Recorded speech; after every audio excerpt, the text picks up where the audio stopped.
O juiz Valisney de Oliveira nega pedido de liberdade de hackers presos na operação Spoofing. A informação chega de Brasília com Antônio Maldonado. O juiz Valisney de Oliveira, titular da 10ª Vara da Justiça Federal em Brasília, negou os pedidos de liberdade dos 4 hackers presos na operação Spoofing.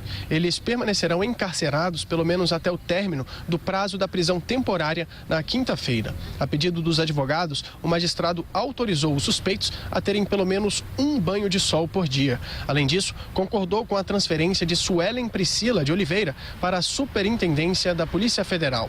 Ela está em um presídio feminino conhecido como Colmeia, que fica aos arredores do Distrito Federal, onde relata estar sofrendo agressões físicas e psicológicas das demais detentas. Os 4 suspeitos estiveram frente a frente com o juiz responsável pelo caso nesta terça-feira para a chamada audiência de custódia. O procedimento está previsto na Constituição e nele trata-se apenas das condições de encarceramento, como se os presos tiveram os direitos respeitados ou se não estão sofrendo abusos. Gustavo Henrique Elias Santos e a namorada Suelen alegaram que só souberam do motivo da prisão e foram autorizados a contactar o advogado às 10 horas da noite, já em Brasília, sendo que o casal foi preso às 8 horas da manhã em Araraquara.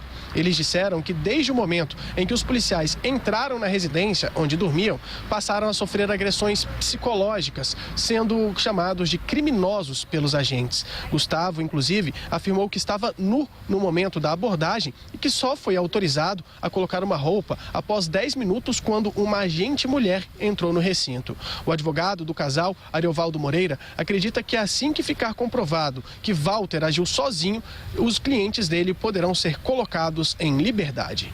O próprio magistrado, nos meus requerimentos, ele dá conta da possibilidade, inclusive, dele deferir hoje, caso ele tenha material suficiente para dar essa determinação.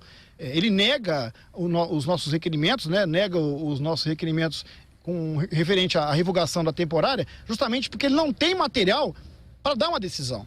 Já Walter Delgatti Neto e Danilo Cristiano Marques afirmaram que não sofreram qualquer abuso por parte dos agentes responsáveis pela abordagem. Os 4 presos afirmaram que voaram para Brasília algemados nos punhos e com uma cinta, o que provocou um questionamento do Ministério Público em relação ao procedimento adotado pela Polícia Federal.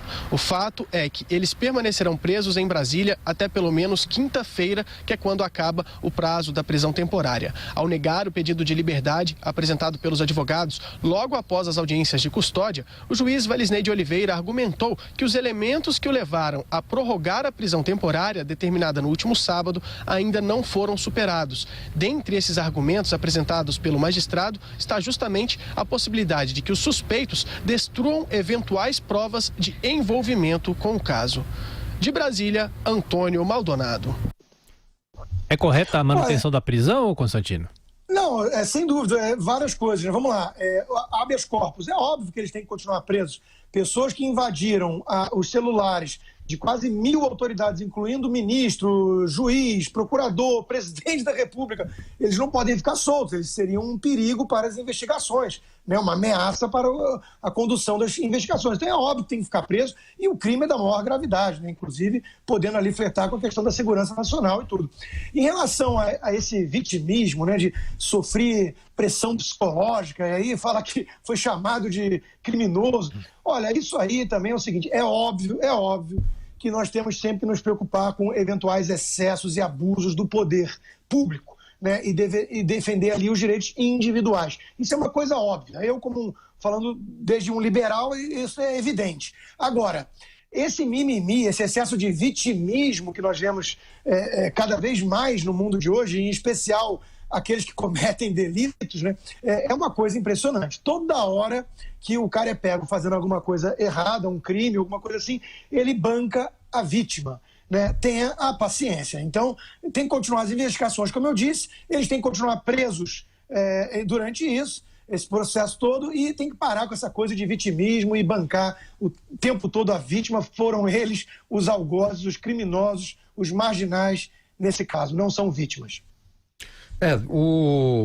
Decisão correta, obviamente, porque a Polícia Federal, a partir daquilo que já foi feito, entende que há mais elementos a serem esclarecidos e se esses suspeitos forem colocados em liberdade poderão atrapalhar e prejudicar de forma, às vezes, até fatal as investigações. Então, com relação a isso, e está tudo dentro da lei, obviamente.